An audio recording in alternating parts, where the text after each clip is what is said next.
అండి నమస్తే, నేను మీ జ్యోతిని. మీరు బాగున్నారా? నేను బాగున్నాను. మీరు అందరూ బాగుండాలని కోరుకుంటున్నానండి. నేను మీకు కొన్ని చిట్కాలు చెప్దామని మీ ముందుకు వచ్చానండి. ఫైబర్ అనేది ఇంతకుముందు ఒకసారి పార్ట్ చేశానండి. ఫైబర్ అంటే పీచు పదార్థము, అది చాలా మంచిది మన హెల్త్కి. అధిక బరువును తగ్గిస్తుంది. కొలెస్ట్రాల్ అంటే కొవ్వును తగ్గిస్తుందండి. మధుమేహాన్ని తగ్గిస్తుంది. బీపీని, బ్లడ్ ప్రెషర్ని తగ్గిస్తుంది. క్యాన్సర్స్ రాకుండా చూస్తుంది. మధుమేహము కలవారు తీసుకుంటే మలబద్ధకం అనేది తగ్గిపోతుంది. కడుపు నిండిన భావన కలుగుతుంది. కాబట్టి ఎక్కువసేపు వాళ్ళకి ఆకలి అనేది వేయదు. వాళ్ళని డైజెషన్ సిస్టమ్ అనేది బాగుగా చూసుకుంటుంది. కడుపు నిండిన ఫీలింగ్ కలుగుతుంది. ఇతర పోషకాలతో పాటు ఫైబర్ తప్పకుండా తీసుకోవాలి.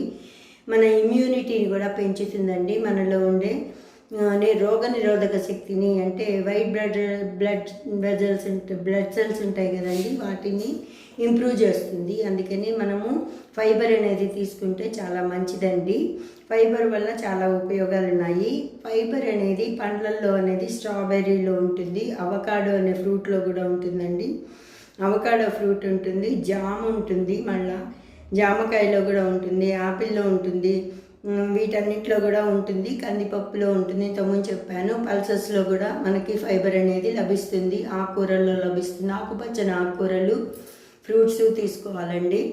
మనకి కళ్ళ సైట్ కూడా బాగుంటుంది. నేను ఇంతకుముందు కూడా చెప్పాను, మనం ఆకుపచ్చ చెట్లని, మనము వృక్షాలని చూస్తే 5 నిమిషాలు మన కళ్ళ సైట్ అనేది బాగుంటుంది. మనకు చూపు అనేది బాగుంటుంది. ప్రకృతి సిద్ధంగా మనం అలా కూడా చేసుకోవచ్చు.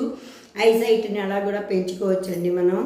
మనకి ఫైబర్ వల్ల ఆయుర్దాయం కూడా పెరుగుతుంది. మన లైఫ్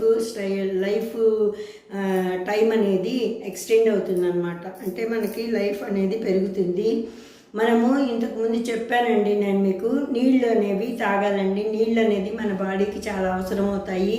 మనలో ఉన్న వ్యర్థ పదార్థాలని బయటికి పంపించడానికి, కిడ్నీలకి ఆసరాగా ఉంటాయి. మనం వాటర్ తాగే కొద్దీ మన లోపల డైజెస్ట్ సిస్టమ్ అనేది బాగుంటుంది. మనం రోజుకు 8 గ్లాసులు కంపల్సరిగా వాటర్ అనేది తీసుకోవాలి. ఇప్పుడు ఎండాకాలం అనేది స్వెట్టింగ్ వల్ల బయటికి వెళ్ళిపోతుంది కదండి మనలో నీళ్ళు. అందుకని మనం వాటర్ అనేది ఎక్కువ తీసుకోవాల్సి వస్తుందండి. మంచినీళ్ళు తాగే పద్ధతులు కూడా ఉన్నాయండి. మంచినీళ్ళు అనేవి నిలబడి తాగకూడదు, ఎత్తి వాటర్ తాగకూడదు. గ్లాసులు, బాటిల్స్ ఎత్తి నీళ్లు తాగకూడదండి. గటగట తాగకూడదు. నెమ్మదిగా సిప్ చేస్తూ మంచినీళ్ళు తాగాలండి. మంచినీళ్ళు తాగే పద్ధతిలో కూడా తేడాలు ఉన్నాయన్నమాట. మనము నిలుచుని కానీ మంచినీళ్ళు అయితే ఇంతకుముందు చెప్పాను, హార్ట్ అటాక్స్, గుండె జబ్బులు, గుండె పోటు అనే ప్రమాదం అనేది మనకు వెనకాల పొంచి ఉంటుంది. అందుకని మంచినీళ్ళు